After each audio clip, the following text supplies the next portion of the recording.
जय हिंद दोस्तों। आज हम बहुत ही एक सीरियस मुद्दे पर बात करेंगे जो आज की हालिया स्थिति में बनी हुई है समस्या। आज की स्थिति में एक समस्या क्या है कि हमारा जो देश है गृह युद्ध की तरफ बढ़ रहा है। गृह युद्ध होने की आशंका है। उसके पीछे का रीजन बहुत बड़ा है।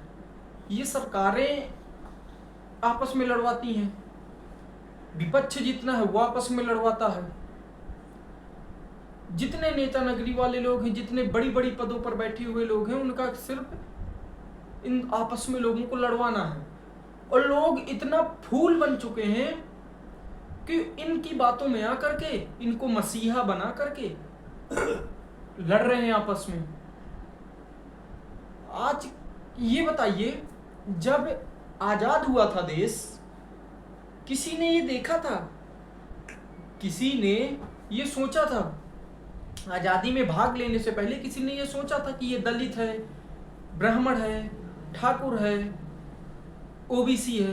किसी ने सोचा था? नहीं सोचा था ना। तो आज क्यों सोच रहे हो? अगर महाराणा प्रताप की जयंती है तो क्या सिर्फ महाराणा प्रताप की जयंती मनाने का अधिकार ठाकुरों को है? क्या हमारे दलित भाई लोग महाराणा प्रताप की जयंती नहीं मना सकते? क्या महाराणा प्रताप की जयंती नहीं मना सकते?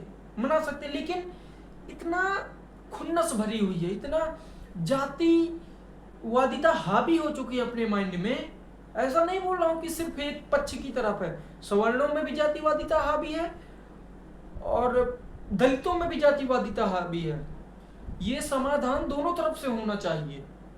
आप ये बताइए, ब्राह्मण जो सवर्ण समाज है वो अंबेडकर को गाली देता है, जो दलित समाज है वो महाराणा प्रताप, परशुराम, इन सबको, ब्राह्मणों को गाली देता है। तो इससे तो नहीं देख आगे चल पाएगा ना।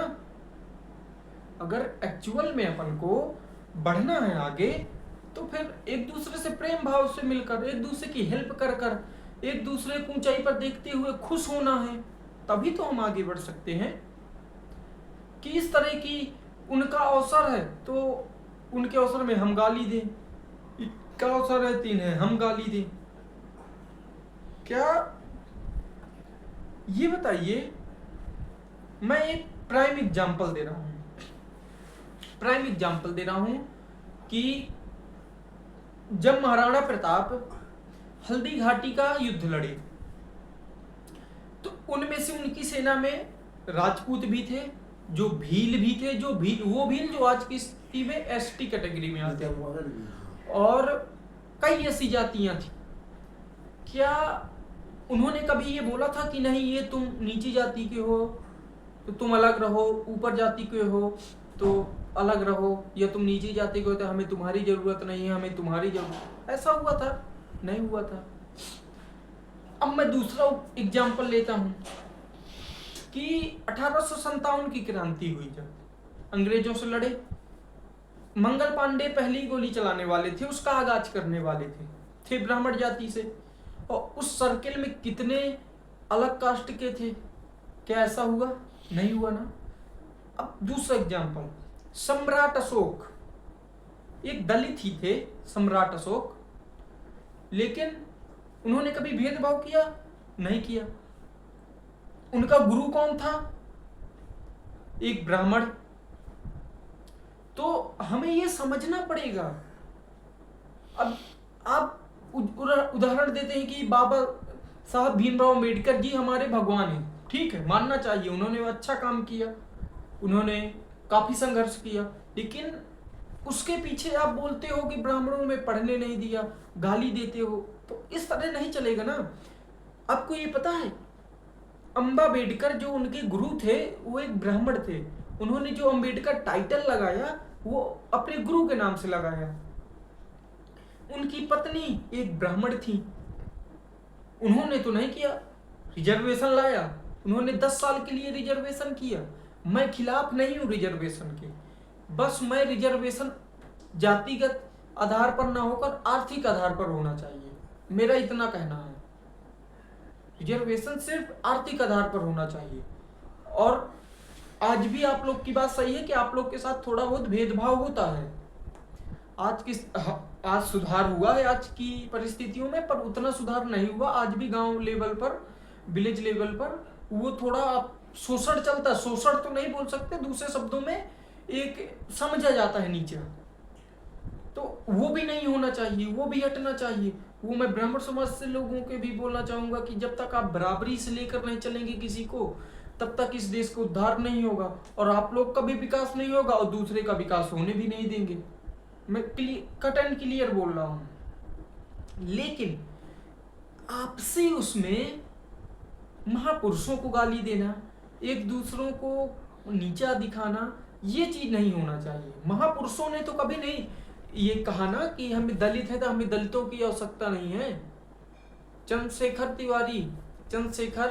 आजाद जी जो थे, वो एक तिवारी थे। क्या उनकी गैंग में पता है कितने दलित थे? नहीं पता ना। यही, और पता भी होगा ना जिनको, उसके बावजूद आप लोग बताइए ऐसी मानसिकता बनाकर रखे, ऐसी बेवकूफी भरी बात करते हैं। ये बहुत गलत है। इससे दिल दुखता है हम जैसे लोगों का, जो जातिवादिता के पूरे खिलाफ है। मैं तो कहता हूं आप सरकार ऐसा कानून लाए जिसमें जाति लिखी ही ना जाए। मैं तो चाहता हूं ऐसा कानून लाए ना, लेकिन सरकार के चक्कर में आप लोग आपसी संबंध मत बिगाड़े। सरकार तो चाहती है कि आप लोग लड़ें, हमारा वोट बैंक बने। सरकार किसी की सगी नहीं है, ये नेता किसी के सगी नहीं है, ये सिर्फ वोट बैंक के लिए ये सब करते हैं। अगर कल के दिन आप इनको वोट नहीं देंगे तो आपको ये लोग पूछेंगे नहीं।